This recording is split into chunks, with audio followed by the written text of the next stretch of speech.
Thank you for the introduction and good evening to one and all. I'm very excited to be here and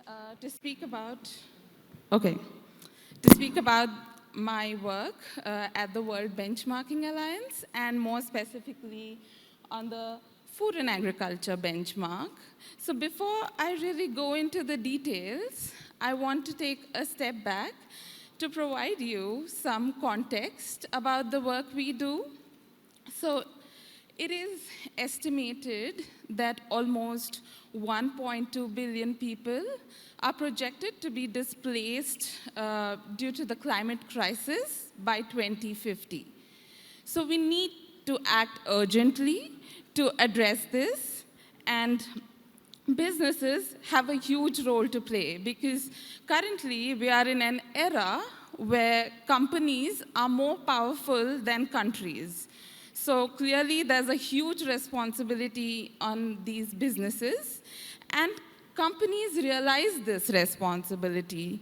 They are doing much more and they are moving on a sustainable pathway, but the world lacks a framework to kind of understand whether these companies are actually walking their talk.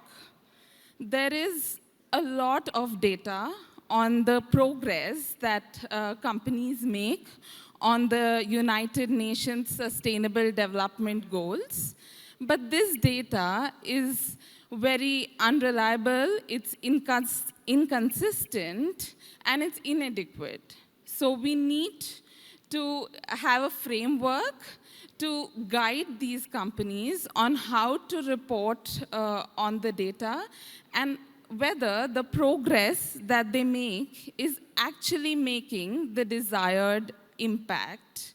So this is where the work we do at the World Benchmarking Alliance is relevant. So World Benchmarking Alliance is a non-profit organization. We are based in the Netherlands. We have physical offices in Amsterdam and London, but employees working for the organization all over the globe. So the World Benchmarking Alliance measures and compares company performance on the United Nations Sustainable Development Goals. And the data that we gather through these benchmarks, they are free and they are publicly available. And they can be used by companies, investors, governments, civil society, and individuals to take important decisions. And through these benchmarks, we recognize leadership and we create accountability.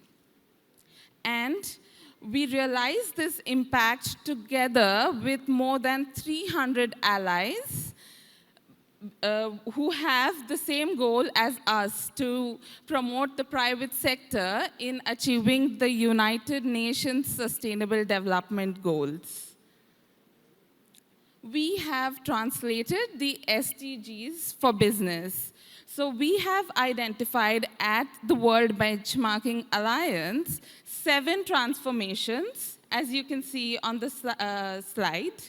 And these transformations help us in providing the strategic framework for businesses for benchmarking. And today, I'm going to focus on the food and agriculture benchmark specifically, as it's the most relevant for all the stakeholders in the room. So our benchmarks, we don't try to reinvent the wheel. We build on existing standards and indexes that are already available. We try to align, we try to speak a common language because companies often report that they have a reporting burden on ESG data. ESG space is quite crowded, so we don't want to reinvent the wheel. So it is a transformation, and Access to Seeds Index, which is the most relevant for me as I lead the research for the index, the Seafood Stewardship Index, and the Corporate Human Rights Benchmarks is already a part of the World Benchmarking Alliance. And we also work very closely with Access to Nutrition Index, Forest 500, for example, and we align with them as much as possible. Moving on to the food and agriculture benchmark.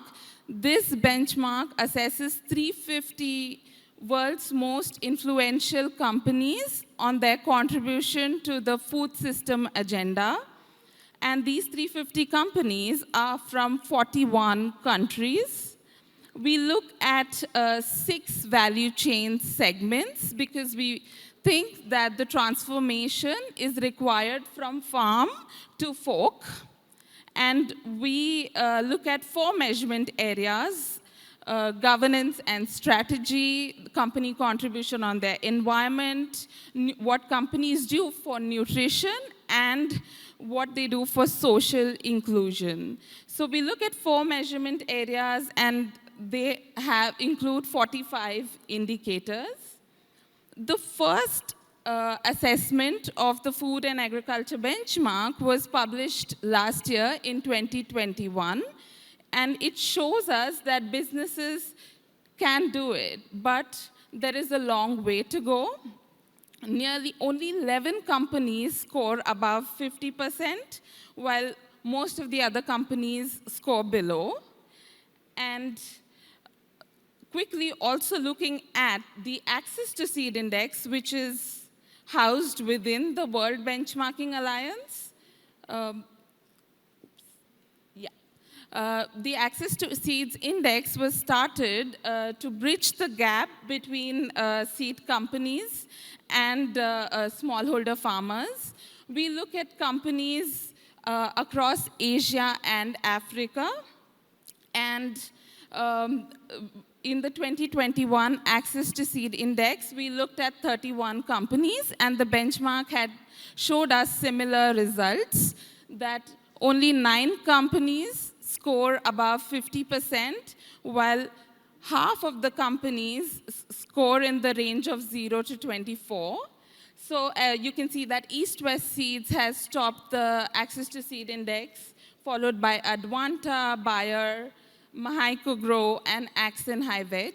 So companies are demonstrating good practices, but we still have a long way to go. I would conclude my presentation with a remark that the benchmarks give guidance to companies, and it can be done. We need your support and collaboration to take this forward, to bring about data which is useful to the seed industry and investors to take decisions. If you have any further questions, I'm very happy to address any during the event, and also please feel free to drop an email. Thank you very much, and enjoy your evening. Thank you. Thank you very much, Ms. Aarti.